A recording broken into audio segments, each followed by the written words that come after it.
Hyundai Motor B-segment SUV Kona is back with a facelift. I'm Mari, and let's see which parts have changed. The models that have been revealed this time around are the 1.6-liter gasoline, hybrid, and the N line. From the exterior, you see some style changes. The front fascia has changes to the headlamp, radiator grille, and the bumper, whereas from the side, you see new wheels. And also some style changes to the back with the tail lamp and the bumper design. The model you see now is the hybrid.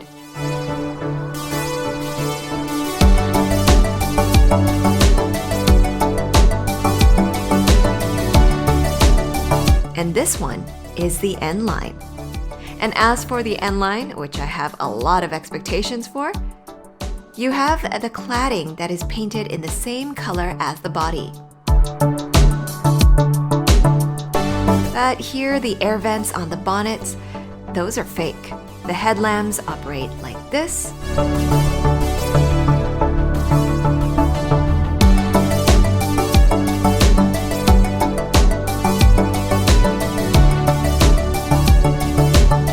And the tail lamps like this.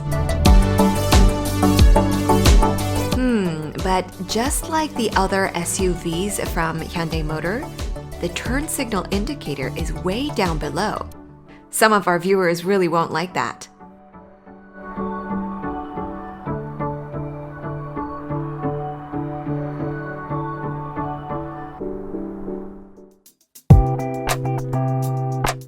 Let's take a look inside.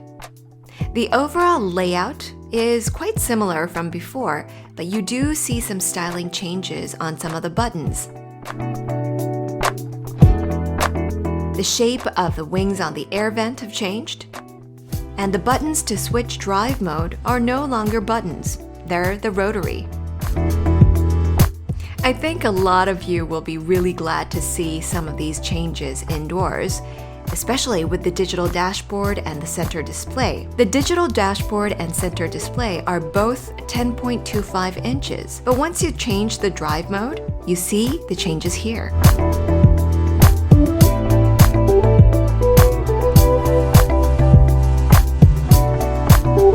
There are some drawbacks, I must admit, and it's the materials that they used. In the past, with the previous model, some people really did not like the hard plastics that were used, but they're still there. But I do like the new steering wheel.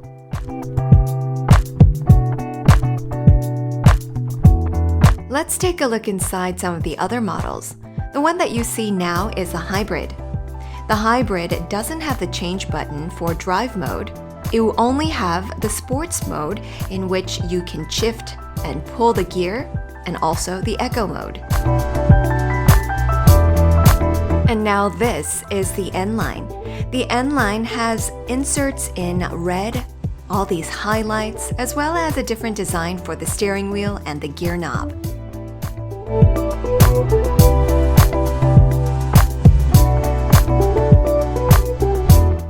You have different seats per model as well. So this is a generic model.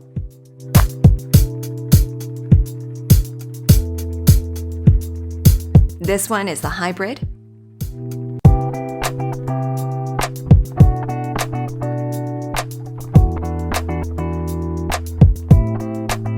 And this is the N line.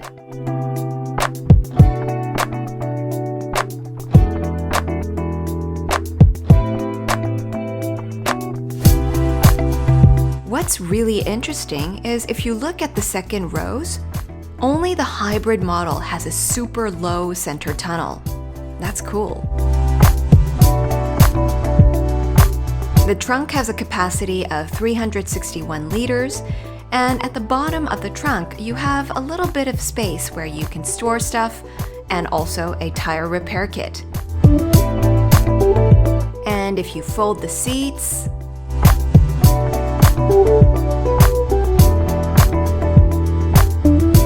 voila! So it's not completely flat like the Tucson that we recently reviewed, but nevertheless, it's quite funny that they actually displayed it like this. The 1.6-liter turbo gasoline model's maximum output was raised from the initial 177 horsepower to 198. As for the torque, it's still the same. The maximum system output for the hybrid model still remains at 141 horsepower. Here's an interesting fact. The N-Line and the gasoline models have the same outputs. But still, the N-Line has the N-Line exclusive suspension, steering, and enhanced braking capabilities. So I guess that will make a change on the road. So this was the new facelifted Kona. I personally like the N-Line and can't wait to see what it can do on the road. What did you guys think? Remember to subscribe to our channel and also leave any comments if you have any. I'll be back with a test drive. This has been Mari. See you soon.